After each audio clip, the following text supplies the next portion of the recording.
long time ago, there was a boy named George who lived in a small village far away. George lived far away from the city with family. He had no shoes to wear on his feet. He had no new clothes to put on body. His shirt was torn and his trousers had holes. But George had something strong inside his heart burning brightly. He had a dream. Every day, George walked 5 long kilometers to school. His feet hurt from walking on rough road daily. The road was full of dust and stones everywhere. But he walked every single day without missing one class. George wanted to be an inventor, helping people around. He wanted to build something that could help people. He wanted to build a lamp from the sun.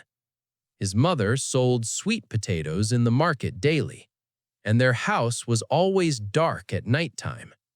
George wanted to make a lamp for her lighting, a lamp from the sun that costs no money.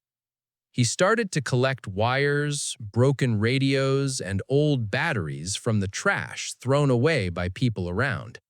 He would sit outside at night trying to build a solar lamp that would light up homes around. But his first lamp did not work at all ever. Ugh! The battery smoked and it burned the paper on. He tried again with determination in his tired eyes. The second one could not charge at all properly. He tried again without giving up his dream completely. The third one broke into pieces the morning of the school science contest in front of everyone watching. Ha! The children in school laughed at him very loudly. "You should sell sweet potatoes like your mother," one boy said, mocking him in front of class. "You will never make anything useful in life," said another boy, laughing at his broken lamp pieces. George felt sad deep inside his breaking heart now. He wanted to cry, but he did not stop. He did not run away from his dream ever. At night, George went to the butcher and asked for old newspapers to read and learn from them. He read stories about great inventors who changed world. He wrote notes in an old book carefully daily. He walked to an old man in the village.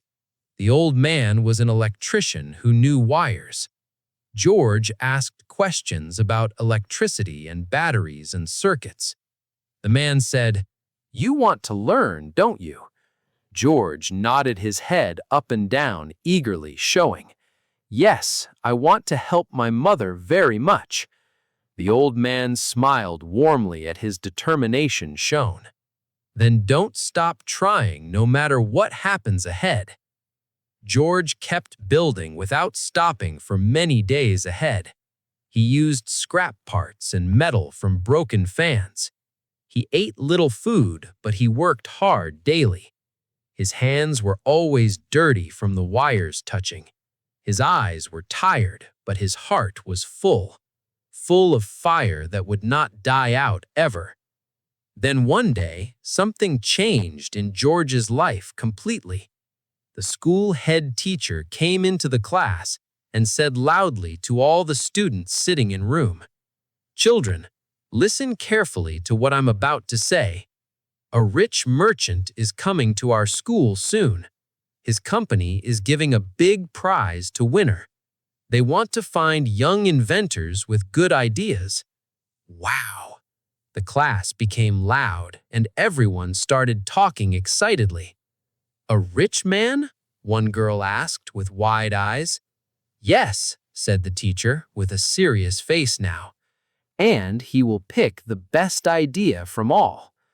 The merchant came to school with cameras and judges. He had cameras, he wore a gold watch shining. He spoke to the head teacher and said clearly, "We are looking for talent among these young students. We want to help one smart child succeed ahead." George said nothing, sitting quietly at the back row. He sat at the back feeling small and unworthy. Then Maya, his friend, came to him with hope. She looked at him with a soft smile showing. "Try again, George," she said with encouragement in voice.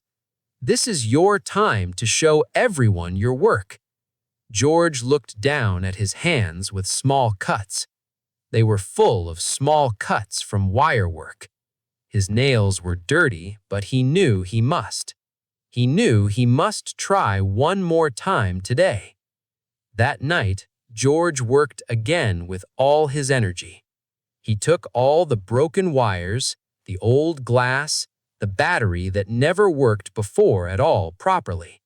He read the papers carefully. He fixed the wires slowly. He tested it with his breath held, waiting nervously. He waited for the lamp to light up finally. The small lamp stayed on for 1 hour burning, then 2 hours, then 4 hours without stopping at all. It worked. He went to school with his model in box. The merchant stood with the camera and judges waiting. One child showed a drawing on paper to judges. Another showed a toy car made from wood pieces. Then George stood up with shaking hands holding box. His hands shook nervously in front of everyone watching. "This is my solar lamp," he said with voice. He turned it on and it lit up brightly. It worked. Wow! The room lit up with bright light from the lamp. The judges looked at each other with surprise showing. The merchant walked to him with curious eyes looking. "Where did you get the parts for this lamp?" the man asked with genuine curiosity in his voice. George said honestly, "From the garbage thrown away, sir."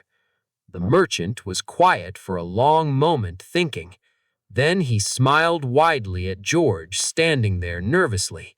This is what we are looking for, truly."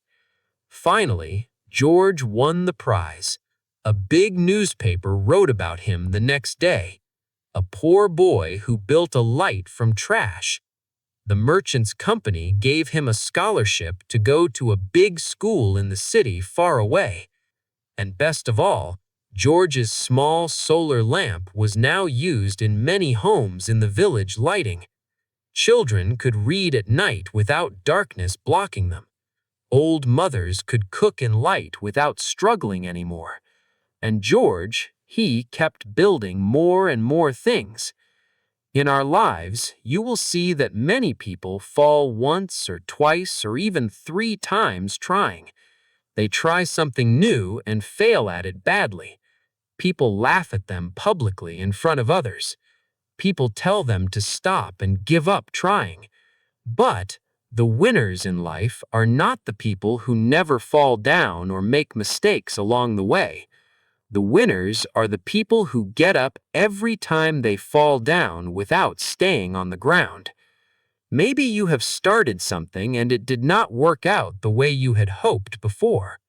Maybe people around you said you are not good enough to achieve your dreams or make it happen. Maybe life became hard and you wanted to quit. But if you still believe deep in your heart today, and you still try again despite all the failures, you are stronger than you think you are inside. You don't need big things to start your journey. You don't need money to begin working on dreams. You just need to keep going forward one step. Keep learning new things. Keep building one step at a time. No matter how many times you fall, get up. Wipe your tears away. Fix what is broken inside you. Start again. Because in life, the most powerful words are, "I will not give up." And if you don't give up, one day someone will say, "This is what we are looking for." Keep going forward. Keep the dream alive inside you.